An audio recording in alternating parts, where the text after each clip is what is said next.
안녕하세요. 가입해보니까 차파고입니다. 아반떼를 사야 할지 K3를 사야 할지 고민되시는 분들이 많으시죠. 둘 다 비슷한 크기의 차이지만 세세한 크기를 보면 조금씩 다르긴 한데요. K3는 아반떼에 비해 길이는 65mm, 폭은 25mm, 휠베이스도 20mm 작습니다. 대신 높이가 20mm 더 높아요. 사실 별 차이 아니긴 합니다. 근데 두 대 딱 놓고 보면 아반떼가 더 바닥에 가라앉은 듯한 느낌이 나긴 합니다. 그래서 디자인만 놓고 보면 한 300마력 넘는 차처럼 보이죠. 그렇다면 본격적으로 기본 옵션의 가격과 옵션 차이를 한번 비교해 보겠습니다. 아반떼의 기본 등급은 스마트 등급으로 가격은 1975만원입니다. K3의 기본 등급은 트렌디 등급으로 1825만원이고요. 아반떼가 150만원 더 비쌉니다. 두 차량 공통으로 들어가는 옵션을 보자면 전방 충돌 방지 보조, 차로 이탈 방지 보조, LED 주간 주행 등 4.2인치 클러스터, 시트 재질은 인조 가죽이고요. 자동차 키, 스마트 키 아닙니다. 키 꽂아서 시동 걸어야 하는 폴딩 리모컨 키입니다. 후방 주차 센서 있고 8인치 디스플레이는 애플 카플레이를 이용하여 카카오 앱이나 티맵을 이용할 수 있습니다.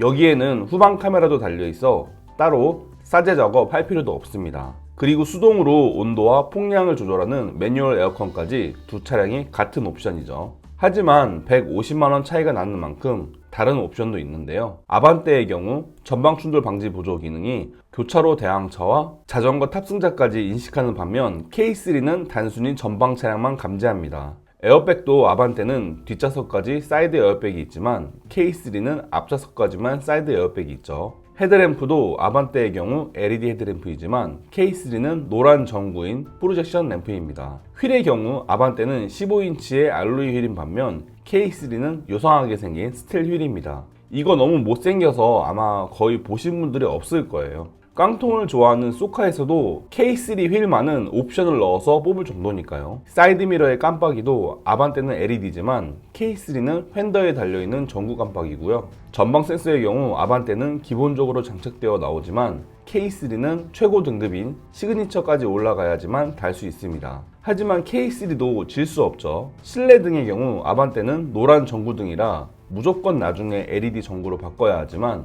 K3는 기본적으로 LED 실내등이 나옵니다. 그리고 시트, 아반떼는 스마트 등급에서 열선 시트를 추가할 수 없습니다. 하지만 K3는 기본적으로 1열에는 열선 시트가 달려서 나옵니다. 이렇게 보니 아반떼가 더 좋은 것 같긴 하지만 1열 열선 시트 하나 때문에 왠지 K3가 구성은 더 좋은 것 같이 느껴지죠. 그런데 아반떼 스마트 등급에서 추가 불가능한 옵션은 이것뿐만 아닙니다. 아반떼 스마트 등급에서는 스마트 크루즈 컨트롤과 전자식 파킹 브레이크가 추가 안 되는데요. K3는 99만원짜리 드라이브 와이즈 넣으면 둘 다 추가할 수 있습니다. 이 외에도 열선 스티어링, 운전석 전동 시트, 뒷좌석 열선 시트, 뒷좌석 에어벤트 같이 실내 거주성을 높여주는 옵션이 아반떼 스마트 등급에서는 추가가 안 되는데 K3 트렌디 등급에서는 99만원짜리 컴포트 넣으면 다 해결됩니다. 최대한 싸게 타면서 개꿀 옵션만 넣고 싶은 분에게는 K3 트렌디 등급이 더 나을 수도 있는 거죠. 그렇다면 깡통이 아닌 적당히 옵션 좀 넣고 타실 분 입장에서 두 차량의 가격과 옵션 차이는 어떻게 될까요? 아반떼는 모던에 현대 스마트 센스 1, 컴포트 1, 하이패스 추가하면 2,506만원이고요. K3는 프레스티지에 드라이브 와이즈, 컴포트 추가하면 2,314만원입니다. 아반떼가 192만원이나 더 비싸죠. 두 차량 공통으로 들어가는 옵션을 보면 가죽 열선 스티어링을 시작으로 전자석 열선 시트, 1열의 통풍 시트, 오토홀드가 되는 전자식 파킹 브레이크, 듀얼 풀 오토 에어컨, 센터에는 10.25인치의 정품 내비와 하이패스도 같이 들어옵니다. 그리고 차파구가 강력 추천하는 스마트 크루즈 컨트롤과 사각지대의 차량과의 충돌을 막아주는 후측방 충돌 방지 기능까지 두 차량 다 똑같이 들어가는 옵션이죠. 이 정도만 되어도 차 타고 다니는 데는 제네시스와 별 차이가 없을 정도로 옵션은 다 들어갔다고 보시면 됩니다. 하지만 두 차량 조금씩 차이 나는 옵션도 있는데요. 아반떼에는 앰비언트 무드램프가 깔려있지만 K3는 아무리 등급을 올려도 앰비언트 무드램프 같은 건 구경할 수 없습니다. 그리고 스마트폰을 차키로 쓸 수 있는 디지털 키는 아반떼에서만 돼요. K3는 이번엔 안 됩니다. 게다가 후방 주차 충돌 방지 보조와 서라운드 뷰 같은 고급 편의 옵션은 K3는 돈 주고도 추가할 수 없는데 아반떼는 129만원으로 좀 비싸긴 하지만 어쨌든 파킹 어시스트 플러스 넣으면 됩니다. 자, 하지만 아반떼 K3급 사면서 옵션 좀 넣다 보면 결국 눈에 들어오는 게 뭡니까? 네, 바로 인스피레이션과 시그니처 등급입니다. 그래서 둘 다 풀옵션을 놓고 가격과 옵션을 비교해 볼게요. 아반떼는 인스피레이션에 17인치 휠 넣으면 2,721만원이고요. K3는 시그니처에 크렐 오디오 넣으면 2,601만원입니다. 아반떼 풀옵션이 120만원 정도 더 비싸죠. 두 차량 공통으로 들어가는 옵션을 보자면 아까 똑같이 들어갔던 옵션들은 기본으로 깔아두고 이제 K3도 아반떼와 같이 LED 타입의 헤드램프로 바뀌면서 방향 지시등도 LED로 깜빡이게 됩니다.